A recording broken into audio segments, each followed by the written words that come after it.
दोस्तों नमस्कार।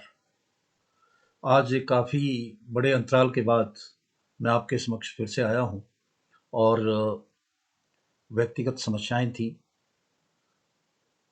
और जिससे उभर पाना लगभग नामुमकिन था, फिर भी मैंने प्रयास किया है और मैं आशा करता हूँ कि आप मेरे इस प्रयास में मुझे सहयोग देंगे। तो आज जो एक विषय है वो बहुत ही गंभीर विषय है, जिसके बारे में मैं आप लोगों से एक सुप्रीम कोर्ट के जजमेंट है उसके बारे में बात करना चाहूँगा।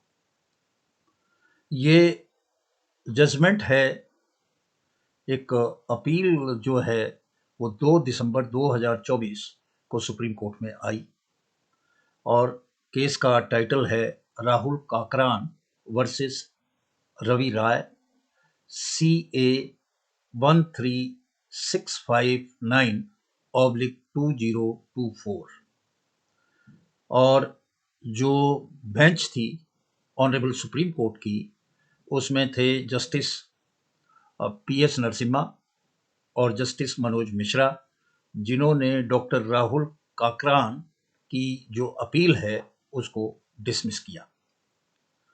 तो ये जो मामला है, ये एक गलत ऑपरेशन करने का मामला है, जिसमें जो डॉक्टर थे उन्होंने फोर्टिस हॉस्पिटल में 2016 में ये एक गलत ऑपरेशन किया था, जिसका खामियाजा पेशेंट ने भुगता।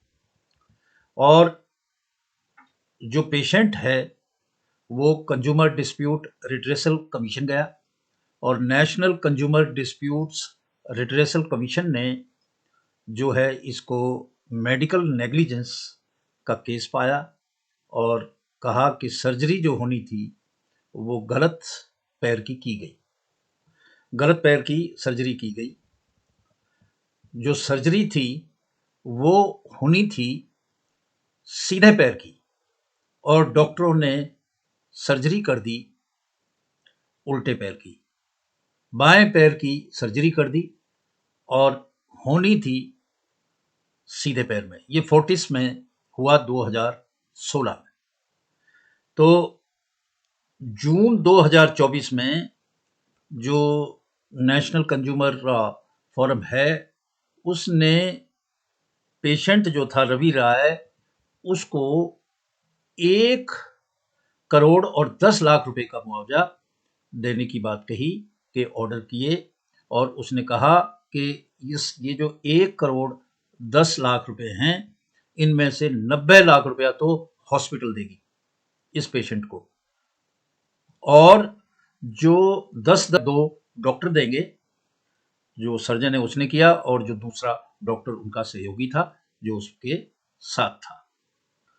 ये इस तरह के मामले काफ़ी आते हैं।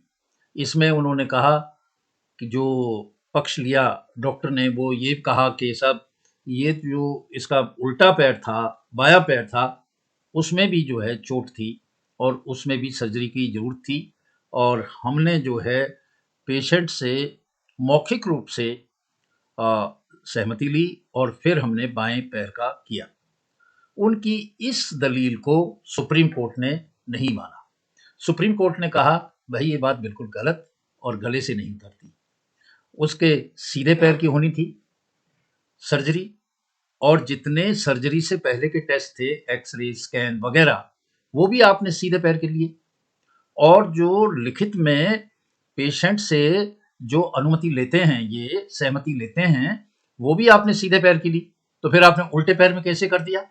और आप जो अब बात कह रहे हैं ये गले से नहीं उतरती। और जो नेशनल कंज्यूमर फोरम ने ये डिसीजन दिया है कि 1,10,00,000 का जुर्माना किया जाए और वो सारा का सारा उसको दिया जाए जो पेशेंट है, तो ये बात बिल्कुल सही है और डॉक्टर की जो अपील थी उसको सुप्रीम कोर्ट ने खारिज कर दिया।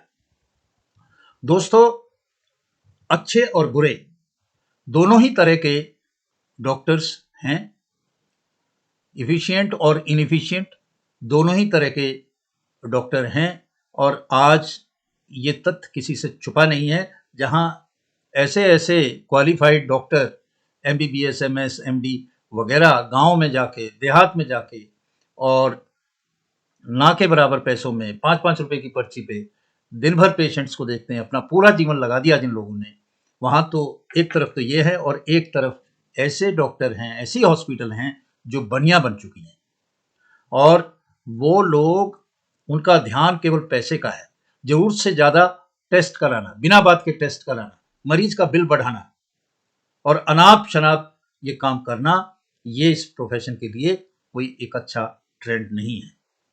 और इसमें जिस तरह से लूटमार मची हुई है, सरकार को चाहिए कि इस तरफ भी ध्यान दे।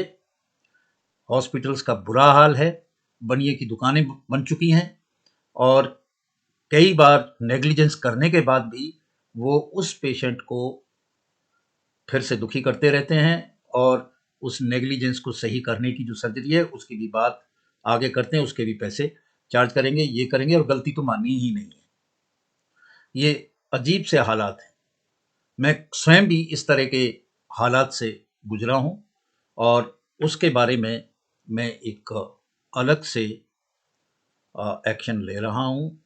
इस मामले को जो मेरे साथ हुआ उसको भी आगे लेके जाऊंगा, और आज इन्हीं शब्दों के साथ कि सुप्रीम कोर्ट का अच्छा जजमेंट है, सुप्रीम कोर्ट ने इस अपील को सही तौर पे डिसमिस किया, और जो जुर्माना है उसको सही पाया।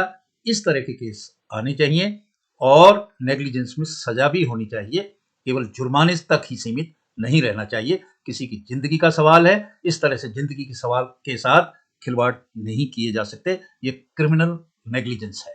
आज इन्हीं शब्दों के साथ मैं आपसे विदा लेता हूं। नमस्कार।